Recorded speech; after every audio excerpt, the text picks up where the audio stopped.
before I put Christmas away, I don't know about you, but sometimes I get halfway through a project with hopes of finishing it for Christmas for a gift or whatever, and it doesn't happen. You know, the holidays get away from us, and I was cleaning up Christmas crafts in my studio the last couple of days here, you know, post-holiday, and came across these tags, not the same kind, but you see these wooden tags in the, you know, in your big box stores, and I don't know about you, but I'm trying to find a way to be more mindful and reuse things instead of throwing products away. You know, trying to use Christmas bags instead of wrapping paper. Even though I love wrapping paper, because I love paper.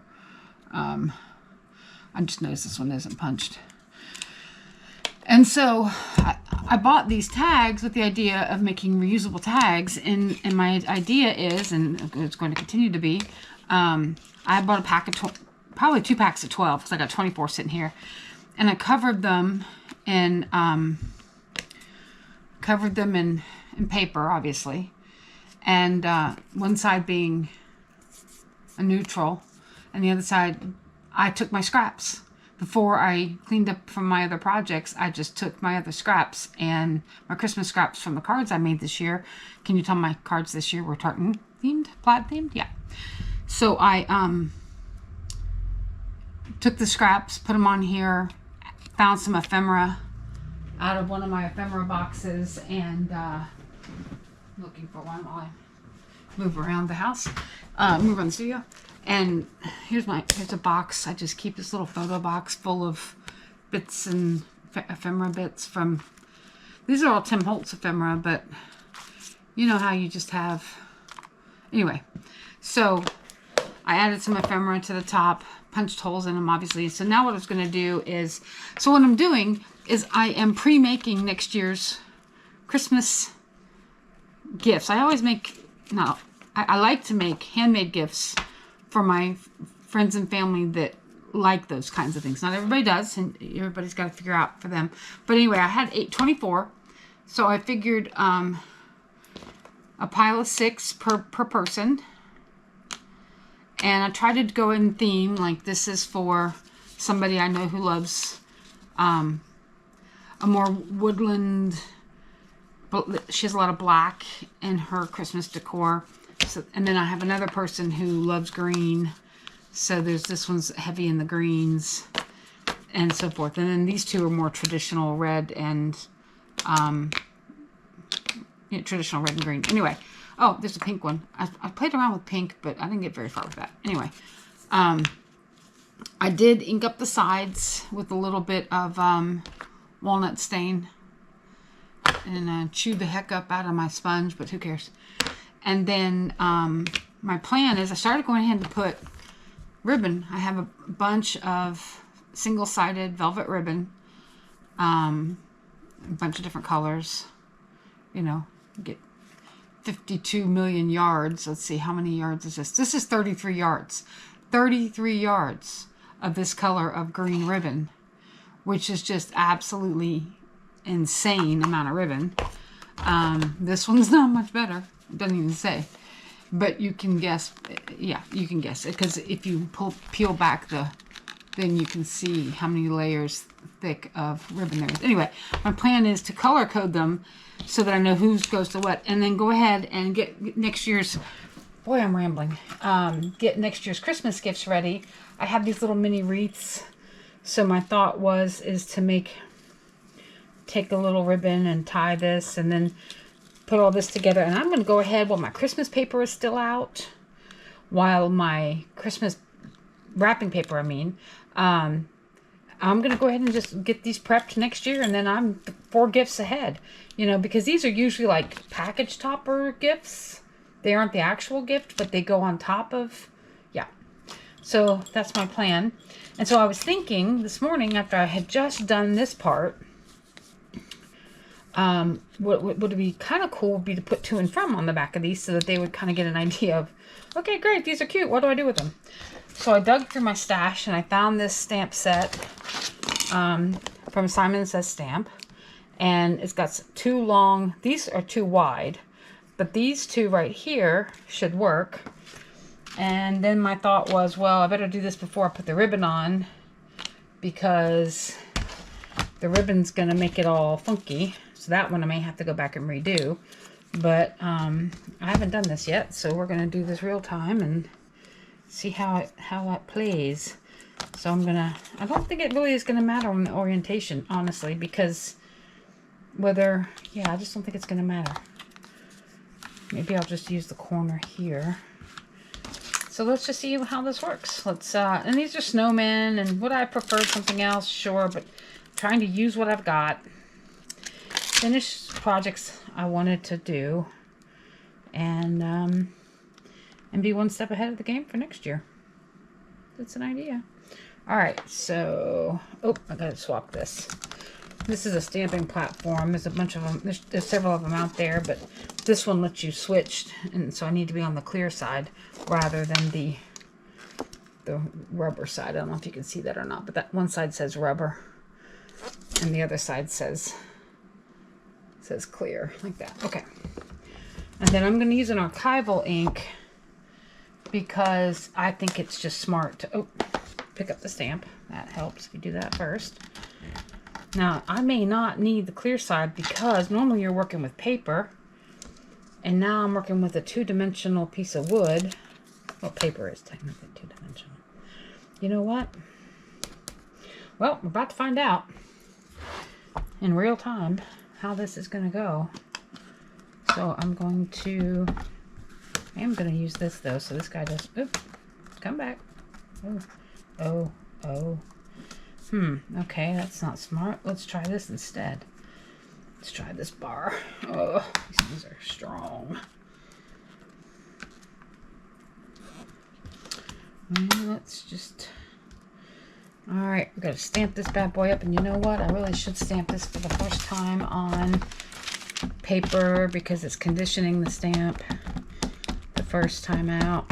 So I just grabbed a piece of paper off to my left that was just sitting there. Ooh, it looks dark. And yet, you can barely see it. Now, granted, it could be the paper, because this is kind of a waxy paper. It's parchment paper. All right, well, hopefully the second time we do it is going to be better. It's one of the reasons why I'm using the stamp platform, so that if I need to stamp it multiple times, I will have that luxury. And you know, when you do this, try not to put other things underneath it. Okay, here we go. But if this works, this could be a cool little gift. Okay, that's stamped better than I thought, based on the parchment paper. So there you go. That's one, and then there's another one that goes this orientation that says to from. It's another snowman. I kind of like this guy a little better. He's a little less, this one, they both are whimsical, but that one feels a little less whimsical. So I'm going to move some of these guys out of the way, and I'm going to stamp. And then I'm going to add the velvet tag topper, and we're going to call it a day. And then we're going to add the little wreath things to the top, and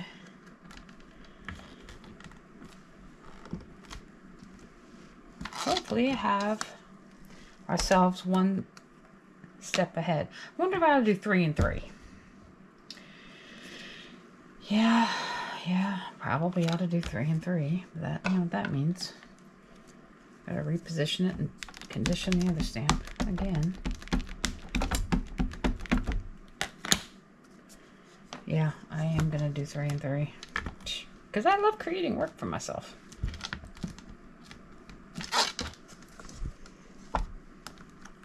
Alright, I'm gonna time lapse this into the rest of this and enjoy.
Okay, here's the finished group of tags.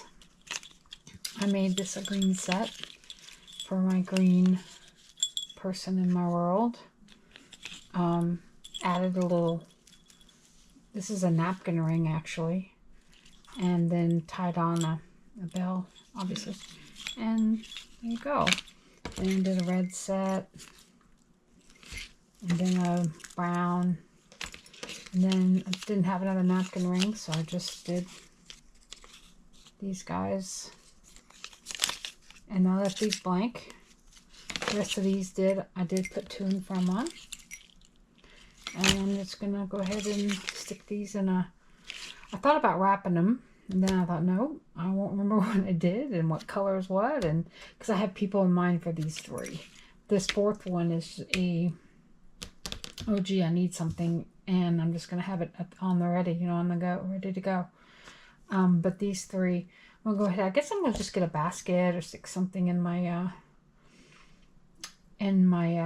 craft room that is for next year, and with the Christmas wrapping paper and stuff, and that way it's ready to go and ready to pull out and be as a gift topper for these three people and a spare. Okay, well, I hope you enjoyed this series. It was a lot of fun, a little more time consuming than I would have thought. The fiddly parts were threading the ribbon. Then I had to, you know, burn the ends. I just took some matches and, you know, just singe the ends so they'd stop fraying, and that was a little fiddly. And I guess that was that part took more time than I would have thought. But anyway, it's done and it's ready to go, and I feel pretty good. I may put a little card on them that says something like reusable gift tags, but it seems pretty self-explanatory, you know, what they are. But these also could be cute as ornaments. You know, you don't have to. These could hang on a tree. I mean, I would put that on my tree just like that. Just, you know, put a little hook through there and hook it on a branch. So I guess I'll just let people decide what they want to do with them on their own. They don't need a card to tell them what to do. Anyhow, hope you enjoyed the series. Thanks for watching.